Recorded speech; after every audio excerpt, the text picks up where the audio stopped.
السلام علیکم ورحمۃ اللہ وبرکاتہ نحمده ونصلی علی رسولہ الکریم اما بعد فاعوذ باللہ من الشیطان الرجیم بسم اللہ الرحمن الرحیم رب اشرح لی صدری ویسر لی امری واحلل عقدۃ من لسانی یفقہوا قولی۔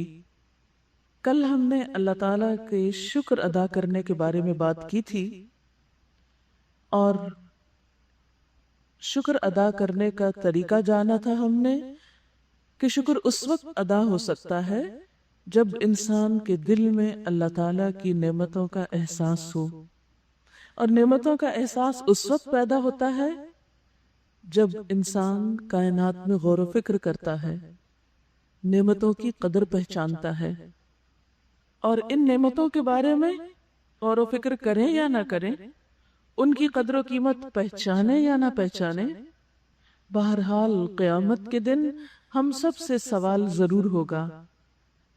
لَتُسْأَلُنَّ يَوْمَئِذٍ عَنِ النَّعِيمِ، تم سے اس روز نعمتوں کے بارے میں ضرور پوچھا جائے گا۔ کیا پوچھا جائے گا؟ کہ ان نعمتوں کی نمبر 1 قدر کی یا نہیں کی، اعتراف کیا یا نہیں کیا، اس پر اللہ کا شکر ادا کیا یا نہیں کیا، ان نعمتوں کو اللہ کی مرضی کے مطابق استعمال کیا یا اللہ کی نافرمانی میں استعمال کیا۔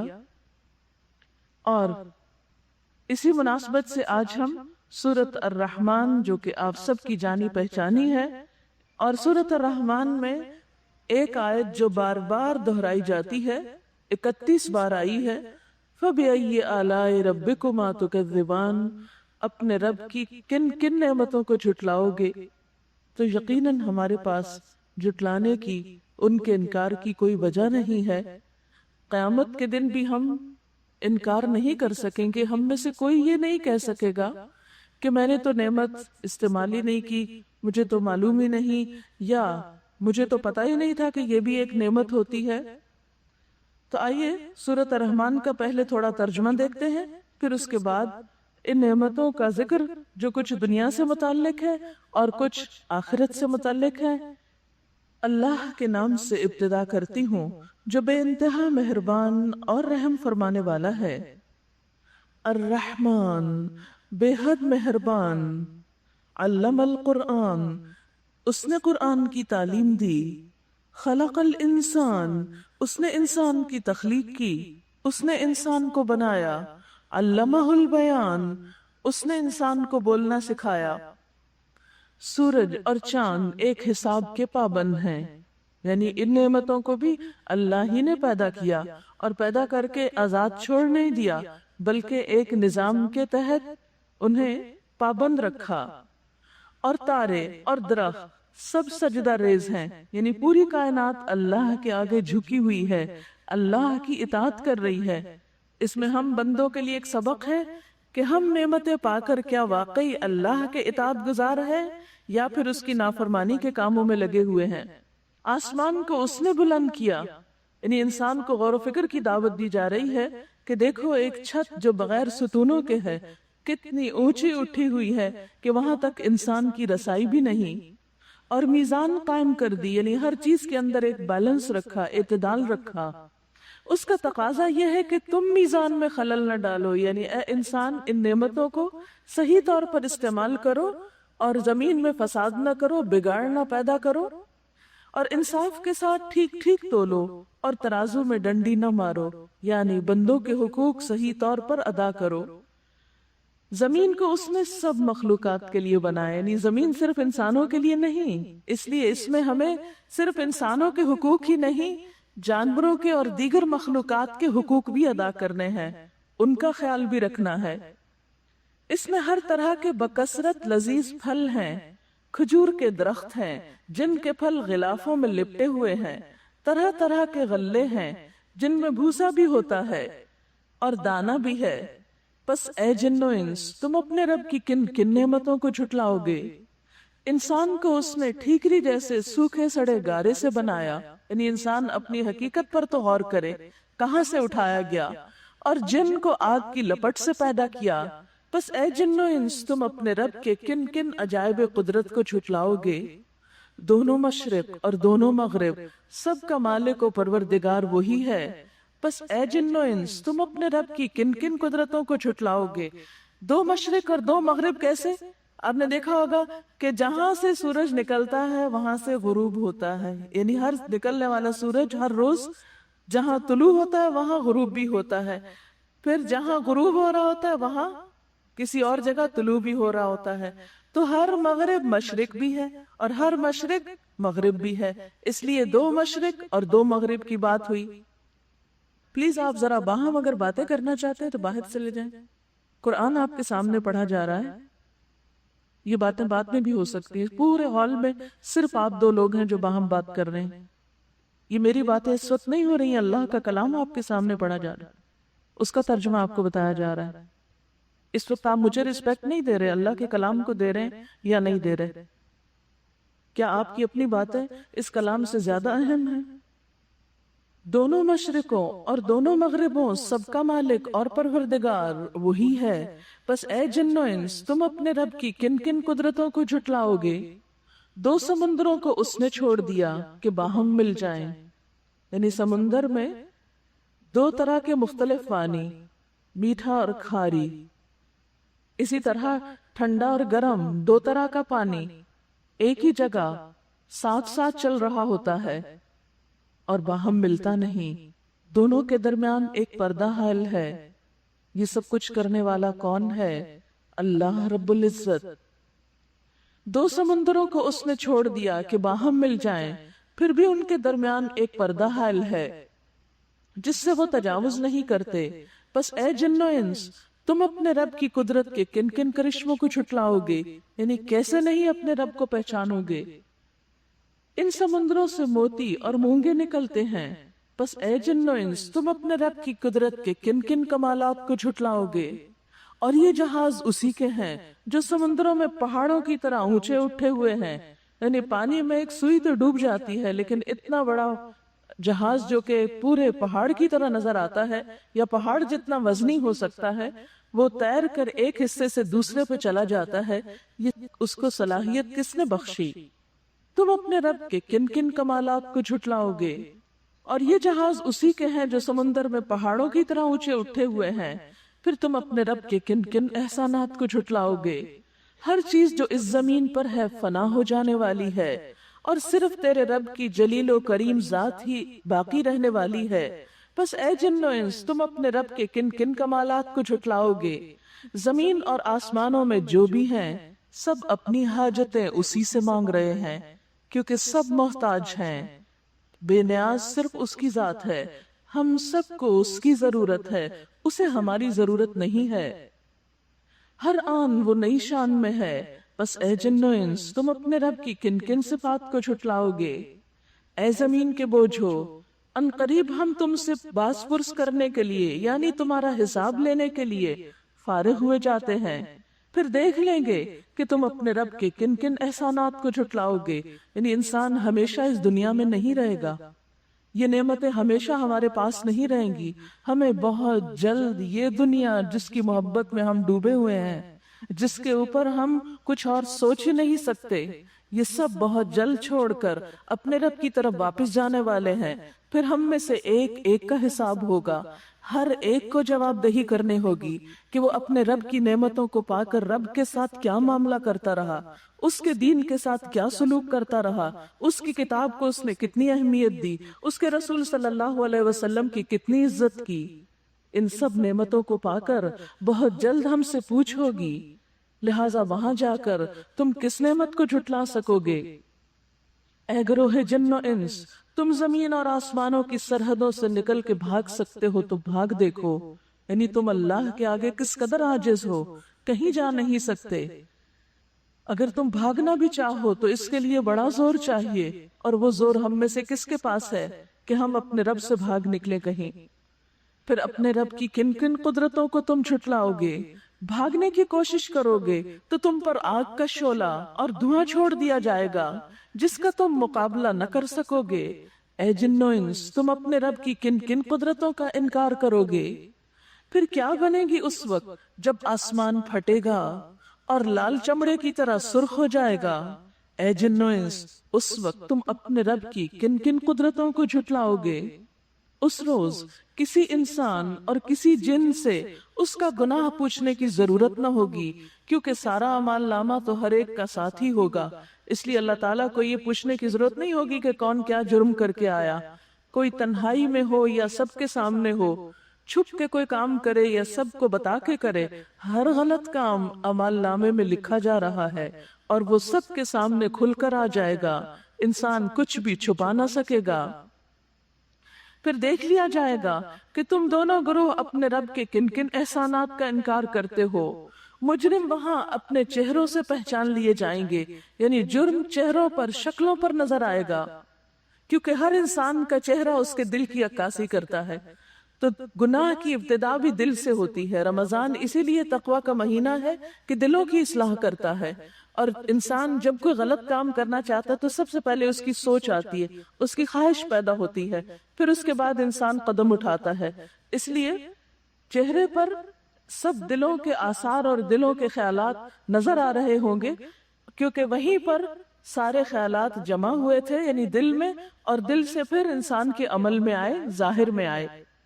تو قیامت کے دن سب کچھ چہروں سے عیاں ہو جائے گا، اور انہیں پیشانی کے بال اور پاؤں پکڑ پکڑ کر گھسیٹا جائے گا، یعنی مجرم لوگوں کو۔ اس وقت تم اپنے رب کی کن کن قدرتوں کو جھٹلاؤ گے؟ اس وقت کہا جائے گا یہ وہی جہنم ہے جس کو مجرمین جھوٹ قرار دیتے تھے، یعنی صحیح طور پر ایمان نہیں رکھتے تھے۔ اسی جہنم اور کھولتے ہوئے پانی کے درمیان وہ گردش کرتے رہیں گے۔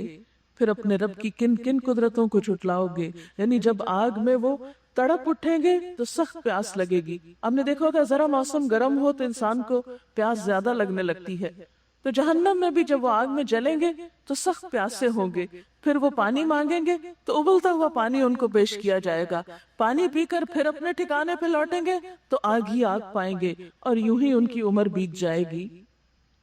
پھر اپنے رب کی کن کن قدرتوں کو تم جھٹلاؤ گے؟ اور ہر اس شخص کے لیے جو اپنے رب کے حضور پیش ہونے کا خوف رکھتا ہو دو باغ ہیں۔